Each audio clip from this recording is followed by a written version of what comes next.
Welcome back, baseball fans. Four Friends 1679 here, and today we are delving into the second of the big three most successful franchises in the National League, and now two-time defending world champions, the all-time Los Angeles and Brooklyn Dodgers. If you're enjoying these videos, please be sure to like and subscribe. We've only got two teams left after this video, but there is still much more to come after that. As always, we'll start out with a brief history of the franchise so that you understand the years and eras the players are being drawn from. The franchise was created as the Brooklyn Grays, or just Brooklyn, in 1884 in the American Association of Professional Baseball Players.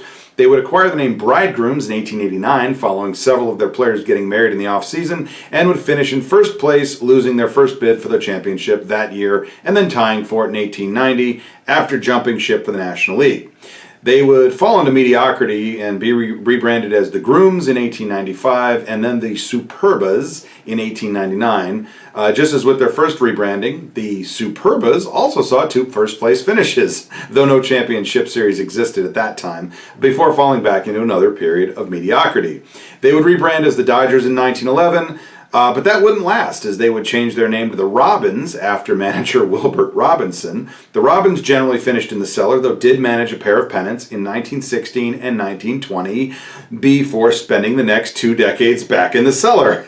It was during this period that they finally settled on the name Dodgers permanently in 1932, though acquired an additional nickname, Dem Bums, in 1939 from cartoonist Willard Mullen. The 1940s would be a fortuitous decade for the club, winning 3 pennants and also breaking the color barrier in 1947 with owner Branch Rickey bringing Jackie Robinson into the league. They would win 2 more pennants in the early 1950s before finally bringing home that elusive World Series win in 1955. Another pennant followed in 56, but in spite of their recent success, the team moved west in 1958, settling in Los Angeles. The LA Dodgers would finish the 50s with another world championship and tack on 2 more and another pennant in the 1960s. In an odd turn of events, while their 1950s teams in Brooklyn were generally known as offensive powerhouses with good but not great pitching, their 1960s clubs generally had dominant pitching but punch and Judy lineups more famous for speed and small ball than power and average. They would evolve into one of the most dominant franchises, not named after a large colored machine in the 1970s. No championships, but 3 more pennants, and only a single finish lower than second place, third in 1979. They were the only team in the 1980s to win their division 4 times and would tack on another pair of world championships. They were generally strong but not dominant in the 90s, with another pair of division wins and a wild card, with the 2000s generally going the same, 3 more division wins and a wild card, but no pennants. Since 2013, however, the Dodgers have dominated with 13 straight playoff appearances, all but one coming via a division win. In that time, they've added 2 more pennants and 3 more world championships, leaning into their big market status and spending money the way most fans used to accuse the Yankees of doing, with about the same level of contempt from rival fans around the league. But you cannot argue with the results so far. Although they have a far-reaching history, this team heavily favors players from the 1950s through to the present day, although there will still be a couple of trips in the Wayback Machine. Now, without further ado, let's get into the 40-man roster of the all-time Brooklyn and Los Angeles Dodgers. Up first at catcher is one of the most beloved players in Brooklyn history, number 39, Roy Campanella. Campy was an 8-time All-Star and 3-time Most Valuable Player. He smashed over 30 home runs 4 times, topping 40 in 1953. He led the league in RBI that year in one of a trio of 100 RBI seasons and scored over 100 runs. Across 10 seasons in Brooklyn, Campanella hit .276 with a 123 OPS+. He was inducted to the Hall of Fame in 1969 and his number was retired in 1972. In his representative season, he hit .312 with 41 home runs, a league's best 142 RBI, 103 runs scored, and a 154 OPS+. We're off to a strong start, and he's backed up by arguably the best hitting catcher in baseball history, number 31, Mike Piazza. Piazza was a 6-time All-Star, 6-time Silver Slugger, was named Rookie of the Year in 1993 and the All-Star Games MVP in 1996. Piazza delivered a total of 4 30-home run seasons, being traded on his way to a 5th and cleared 40 in 1997. He scored over 100 runs that year, drove in over 100 runs 3 times, and led the league in ops plus twice. Piazza hit .331 with a 160 OPS plus over 7 seasons and was inducted to the Hall of Fame in 2016. In his representative season, he hit .362 with 40 homers, 124 RBI, 104 runs scored, and a league-leading 185 OPS plus. And shoring up the catcher position is number 14, Mike Scioscia.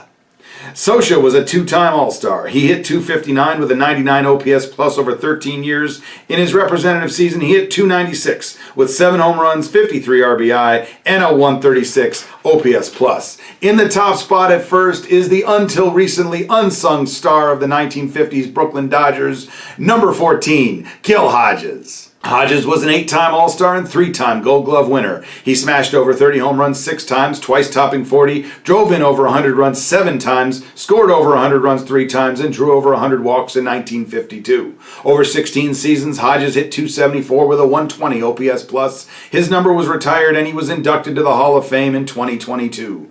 In his representative season, he hit .304 with 42 homers, 130 RBI, 106 runs scored, and a 141 OPS plus. He's backed up by the best-looking first baseman in club history, Mr. Clean, number 6, Steve Garvey.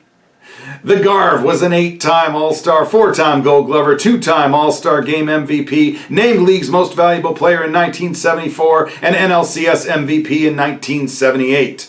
Garvey reached the 200-hit plateau 6 times, twice leading the league. He drove in over 100 runs 5 times and smashed over 30 home runs in 1976. Garvey hit .301 with a 122 OPS plus over 14 years, and in his representative season hit .319 with 18 homers, 95 RBI, with 210 hits and a 134 OPS plus. And rounding out first base is one of the stars of the Dem Bums years, number 4, Dolph Camilli. Camilli was a 2-time All-Star, being named Most Valuable Player in 1941. He smashed over 30 home runs, leading the league that year. He drove in over 100 runs 4 times, also leading in 1941, scored over 100 runs twice, and drew over 100 walks 3 times, twice leading the league. Over 6 years, Camilli hit .270 with a 143 OPS plus. In his representative season, he hit .285 with a league-leading 34 home runs, 120 RBI, and a 164 OPS plus. Starting things off at second is a player whose legacy transcends his on-field achievements, number 42, Jackie Robinson. Robinson was a 6-time All-Star, won the inaugural Rookie of the Year award in 1947, and was named Most Valuable Player, winning the batting championship in 1949. He drove in over 100 runs that year, also clearing the 200-hit mark. He drew over 100 walks, leading the league in on-base percentage in 1952, and reinvigorated the game on the base paths, scoring over 100 runs 6 times, twice leading the league in stolen bases, reaching double figures in triples, and achieving the quadruple double in 1949. Robinson hit .311 with a 132 OPS plus over his 10-year career. He was inducted to the Hall of Fame in 1962, and his number was retired by the Dodgers in 1972. And in recognition of his place not only in baseball history, but in American history, for breaking the color barrier in 1947, Robinson became the only player in history to have his number retired league-wide in 1997. In his representative season, he won the batting title, hitting .342 with 16 homers, 124 RBI, 122 runs scored, 203 hits, 12 triples, a league's best 37 stolen bases, and a 152 OPS plus. He's backed up by the equally versatile number 19, Jim Gilliam. Jr. was a 2-time All-Star and named Rookie of the Year in 1953. He scored over 100 runs 4 times, reached double figures in triples, leading the league in 1953, drawing 100 walks that year and leading the league in walks in 1959. Over 14 seasons, Gilliam hit .265 with a 93 OPS plus, and his number was retired in 1978. In his representative season, he hit .300 with 6 home runs, 43 RBI, 102 runs scored, and a 108 OPS plus. And rounding out second base is the fleet-footed number 15, Davey Lopes. Lopes was a 4-time All-Star and took home the Gold Glove in 1978. He turned in a pair of 100-run seasons and twice led the league in stolen bases, with 7 seasons stealing over 30, 6 over 40, 3 over 50, over 60 in 1976, and over 70 in 1975. Over 10 years, Lopes hit .262 with a 105 OPS plus, and in his representative season hit .262 with 8 home runs, 41 RBI, 108 runs scored, a league-leading 77 steals, and a 104 OPS plus. Waddling in at the hot corner is the Penguin, number 10, Ron Cey. Cey was a 6-time All-Star and named co-MVP of the 1981 World Series. He smashed 30 home runs in 1977 and delivered a pair of 100 RBI seasons. Cey hit .264 with a 125 OPS plus over 12 years, and in his representative season hit .283 with 25 homers, 101 RBI, and a 139 OPS plus. He's backed up by number 10, Justin Turner. Red Turn 2 was a 2-time All-Star and named MVP of the 2017 NLCS. He hit .296 with a 133 OPS plus over 9 years, and in his representative season hit .322 with 21 homers, 71 RBI, and a 150 OPS plus. And from the active roster is a newcomer and elevated future star from 2025, number 13, Max Muncy. Muncy is a 2-time All-Star. He turned in 4 30-home run seasons, scored over 100 runs in 2019, and knocked in over 100 runs in 2023. In 8 years so far, Muncy is hitting .232 with a 128 OPS plus. In his representative season to date, he hit .251 with 35 homers, 98 RBI, 101 runs scored, and a 132 OPS plus. If you're wondering, Muncy took the spot of 2004 Silver Slugger and home run champion, Hall of Famer, and 3,000 hit club member, number 29, Adrian Beltre. Leading the charge at shortstop is Brooklyn fan favorite, the Little Colonel, number 1, Pee Wee Reese. Reese was a 10-time All-Star. He drew over 100 walks twice, leading the league in 1947, and hustled his way to double figures and triples in 1946, a pair of 100-run seasons, leading the league in 1949, and 30 stolen bases, leading the league in 1952. Reese hit .269 with a 99 OPS plus over 16 seasons. His number was retired, and he was inducted to the Hall of Fame in 1984. In his representative season, he hit .279 with 16 homers, 73 RBI, a league-leading 132 runs scored, 116 walks, and a 113 OPS plus. He's backed up by the fleet-footed number 30, Maury Wills. Wills was a 5-time All-Star, 2-time Gold Glover, and named both the league's MVP and All-Star Games MVP in 1962. He was a terror on the base paths with a pair of 100-run seasons, twice reaching double figures in triples, leading the league in 1962, and 7 seasons of 30 or more stolen bases with 5 over 40, 4 over 50, 2 over 90, and in 1962 becoming the first player in the 20th century to steal over 100 bases in a season. All told, he led the league in steals 6 times. Over 12 years, Wills hit .281 with an 87 OPS plus. In his representative season, he hit .299 with 6 home runs, 48 RBI, 130 runs scored, 208 hits, a league-leading 10 triples, and then modern record 104 stolen bases, and a 99 OPS plus. And rounding out the infield is 1970s workhorse number 18, Bill Russell. Ropes was a 3-time All-Star. He hit .263 with an 83 OPS plus over 18 years in LA. In his representative season, he hit .274 with 3 home runs, 46 RBI, and a 99 OPS plus. Moving into the outfield, starting off in left is Zach Wheat. Wheat won the batting championship in 1918. He delivered a pair of 100 RBI seasons, clubbed over 40 doubles twice, reached the 200-hit plateau 3 times, and reached double figures in triples 11 times. He led the league in slugging and total bases in 1916, achieved the quadruple-double in 1921, and scored over 100 runs in 1925. Across 18 seasons, Wheat hit .317 with a 130 OPS plus and was inducted to the Hall of Fame in 1959. In his representative season, he hit .375 with 14 homers, 97 RBI, 212 hits, 41 doubles, and a 163 OPS plus. He's backed up by a guy who famously hoped not to get the ball hit to him. Number 23, Pedro Guerrero. Guerrero was a 4-time All-Star and took home the Silver Slugger in 1982. He smashed out a trio of 30 home run seasons and a pair of 100 RBI seasons. In 1985, Guerrero led the league in on-base percentage, slugging, ops, and ops plus. Over 11 years, he hit .309 with a 149 OPS plus, and in his representative season hit .320 with 33 homers, 87 RBI, and a league-leading .422 on-base percentage, .577 slugging, .999 ops, and 182 OPS plus. Taking our first trip in the Wayback Machine is Jimmy Sheckard.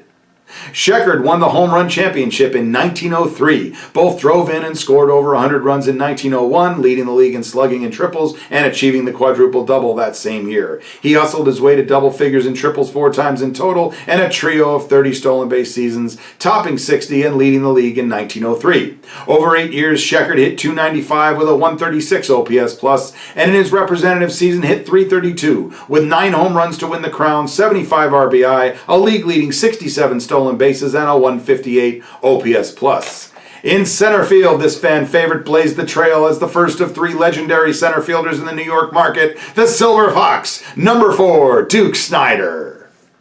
Snider was a 7-time All-Star and won the home run championship in 1956. He smashed over 30 home runs 6 times, 5 times topping 40, drove in over 100 runs 6 times, leading the league in 1955, and scored over 100 runs 6 times, thrice leading the league. He reached double figures in triples twice, achieving the quadruple double in 1950, drew over 100 walks in 1955, and led the league in 1956. He led the league in on-base percentage and ops plus that year, slugging and ops twice each, and total bases 3 times. The Duke of Flatbush hit .300 with a 142 OPS plus across 16 seasons. His number was retired, and he was inducted to the Hall of Fame in 1980. In his representative season, he hit .336 with 42 homers, 126 RBI, a league-leading 132 runs scored, 370 total bases, 627 slugging, 1046 ops, and a 165 OPS plus. He's backed up by the fleet-footed, how many times have I said that word? Drink, I guess. Number 3, Willie Davis. Davis was a 2-time All-Star and 3-time Gold Glover. He reached double figures in triples 4 times, twice leading the league. He stole over 30 bases 4 times, topping 40 in 1964, and scored over 100 runs in 1962.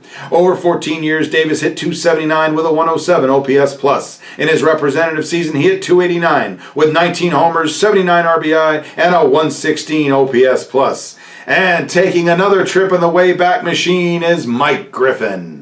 Griffin scored over 100 runs 6 times. He led the league in doubles in 1891, twice reached double figures in triples, and stole over 30 bases 4 times, topping 40 in 1892 and 60 in 1891. Over 8 years, Griffin hit .305 with a 125 OPS plus, and in his representative season, hit .332 with 4 home runs, 65 RBI, 140 runs scored, and a 139 OPS plus.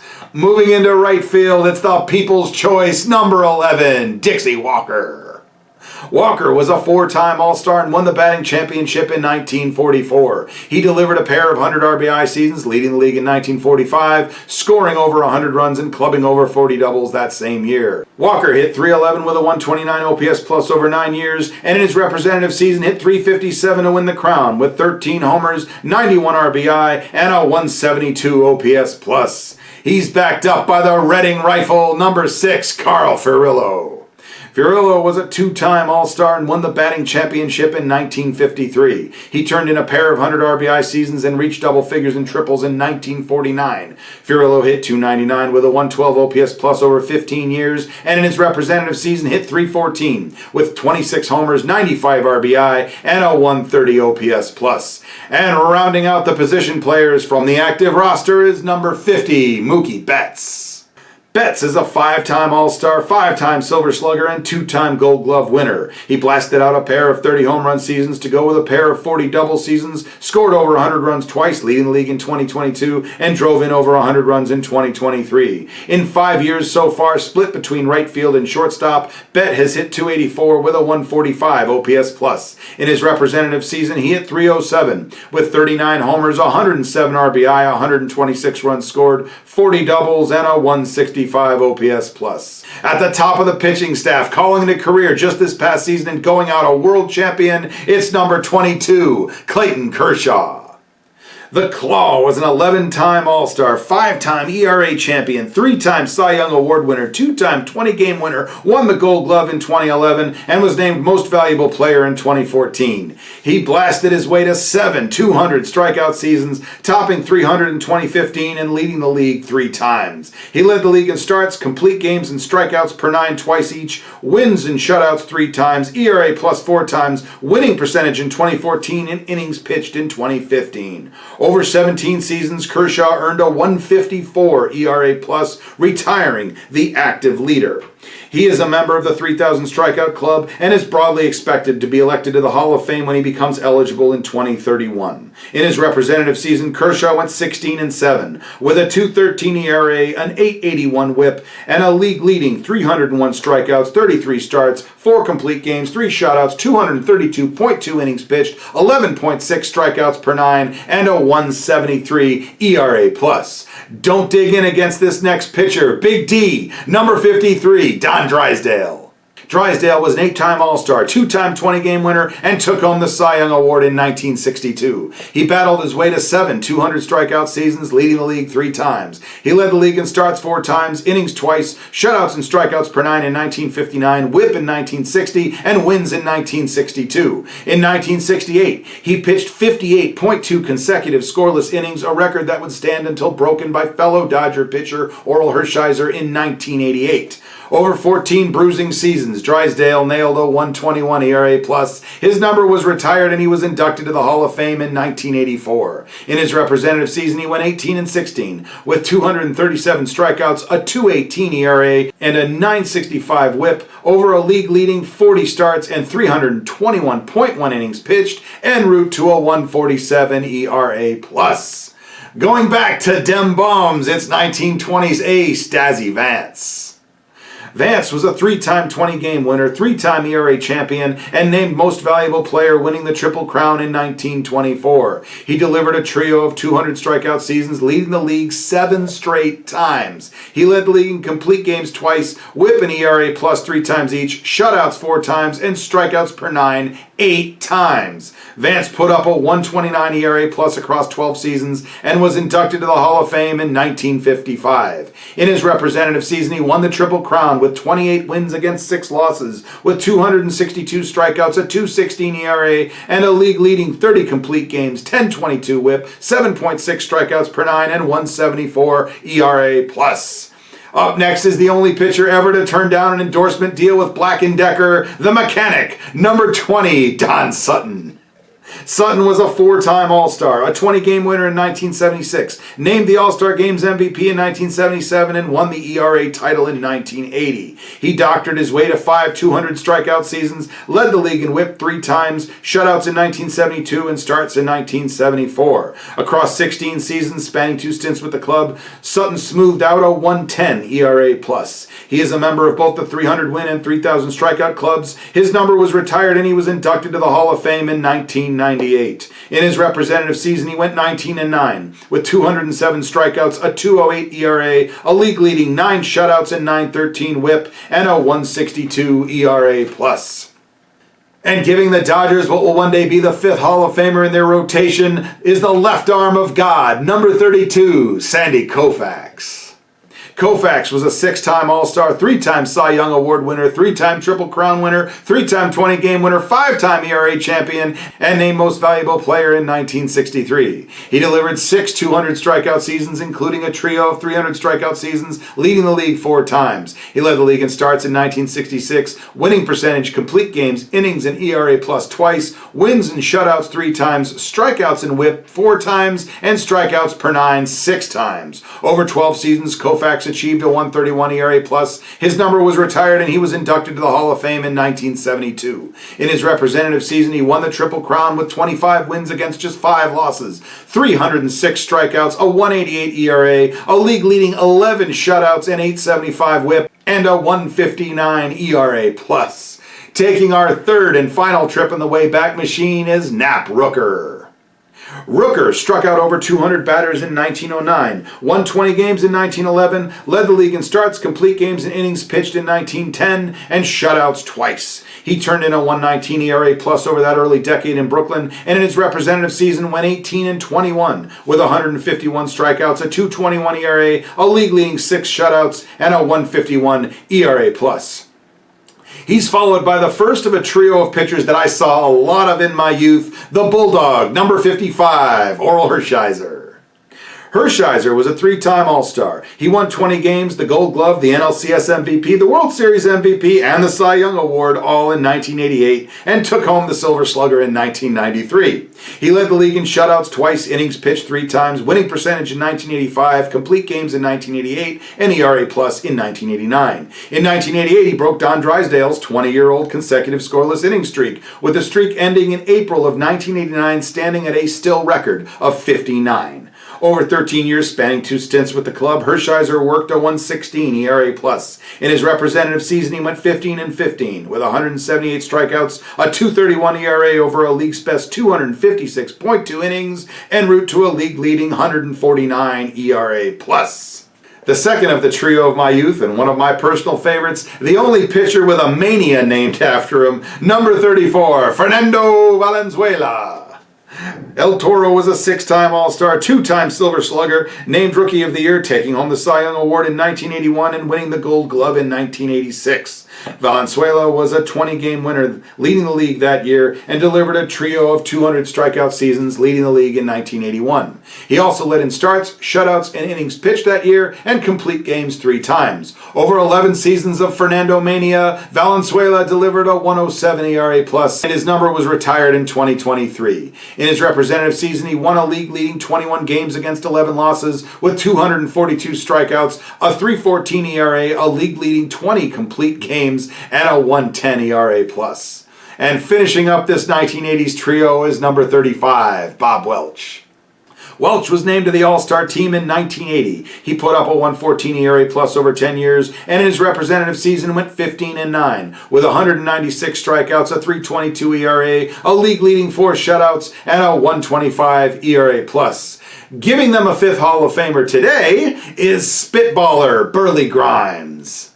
Old Stubblebeard was a four-time 20-game winner, leading the league in 1921. Grimes led the league in starts and innings twice, complete games three times, appearances in 1918, and both strikeouts and strikeouts per nine in 1921. He moistened his way to a 1.05 ERA+ over 9 seasons and was inducted to the Hall of Fame in 1964. In his representative season, Grimes earned a league's best 22 wins against 13 losses with a 2.83 ERA and a league-leading 136 strikeouts, 30 complete games, 4.0 strikeouts per 9, and a 1.39 ERA+.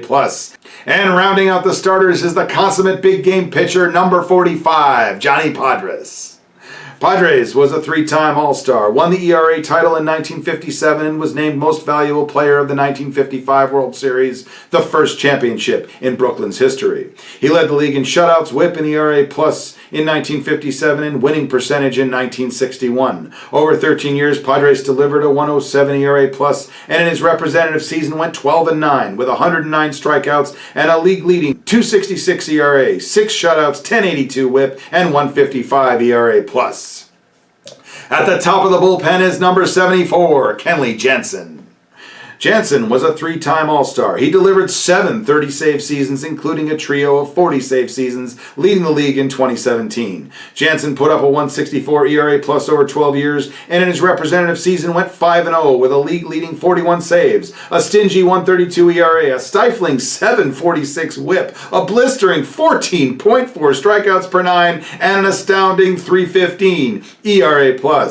He's backed up by a star that shone even brighter, though more briefly, number 38, Eric Gagne.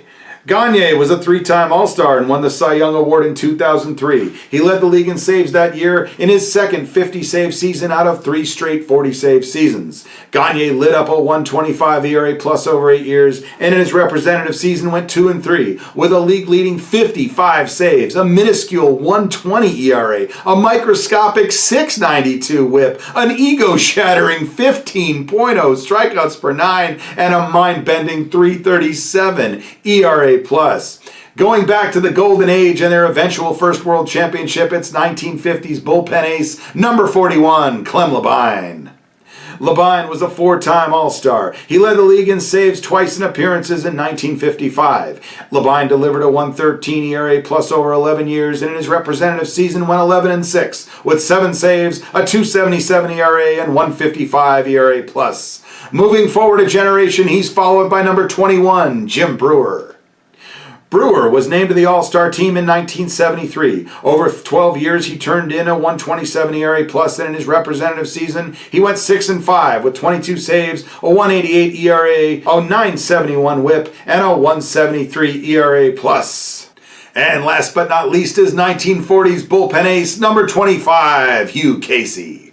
Casey led the league in saves twice and earned a 1.15 ERA plus over 7 years interrupted by the war. In his representative season, he went 11-8 with 2 saves, a 3.62 ERA, and 1.12 ERA plus. And that's the roster, but before moving on to the summary, we have to make a special mention here to a man who is considered by many to be the greatest sportscaster of all time, the voice of the Dodgers, Vin Scully. Sandy backs off, mops his forehead, runs his left index finger along his forehead, dries it off on his left pants leg. All the while, Keane just waiting. Now Sandy looks in. Into his windup, and the 2-1 pitch to Keane. Swung on and missed. Strike 2.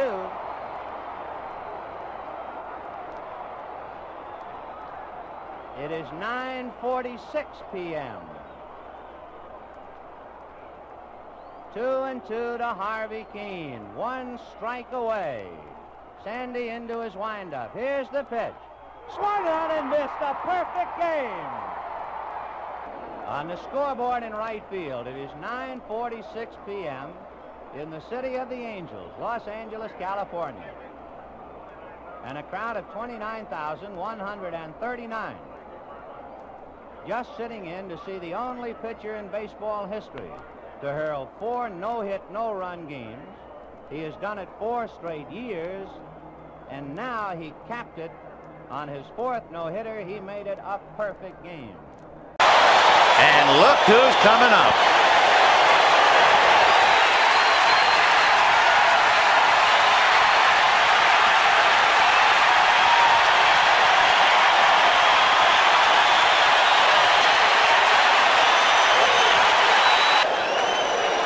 Sachs waiting on deck, but the game right now is at the plate.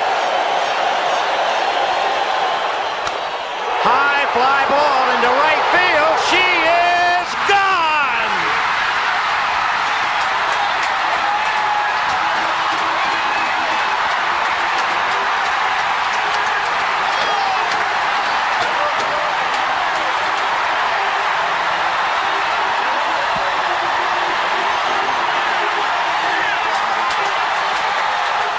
In a year that has been so improbable, the impossible has happened.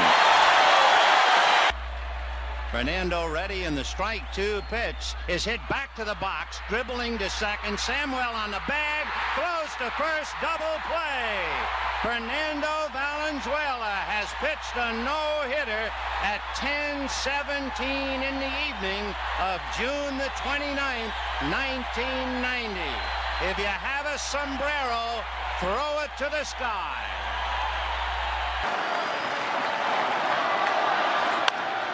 High fly ball to shallow right. Gordon out. Puig is there. And there is 1 out to go. 1 miserable, measly out.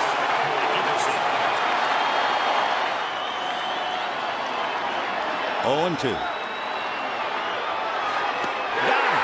He's done it.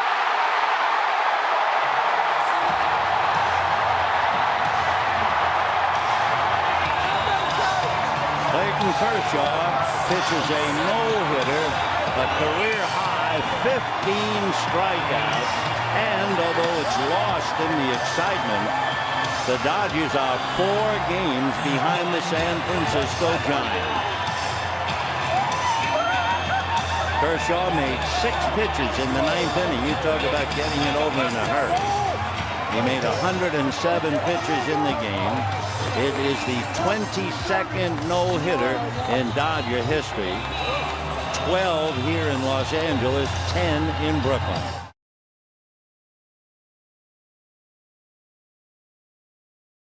And that's the roster. Be sure to hit me up in the comments with anyone you think got missed. For my part, honorable mentions would include Johnny Roseborough at catcher, Jake Daubert, Wes Parker, and Freddie Freeman at first, Tom Daly at second, the aforementioned Hall of Famer Adrian Beltre at third, Corey Seager and Bill Dahlin at short, Augie Gallen and Dusty Baker in left, Matt Kemp and Pete Reiser in center, Babe Herbin, Raul Mondesi, and Sean Green in right, Claude Osteen, Waddy Clark, Don Newcomb, and Brickyard Kennedy at starting pitcher, and Ron Paranowski in the bullpen. In total, these all-time Brooklyn and Los Angeles Dodgers include 13 Hall of Famers, 8 MVPs, 4 Rookies of the Year, 10 Cy Young Awards, 149 All-Star selections, 18 Gold Gloves, and 16 Silver Sluggers. They won 4 batting championships, 3 home run championships, and 15 ERA titles.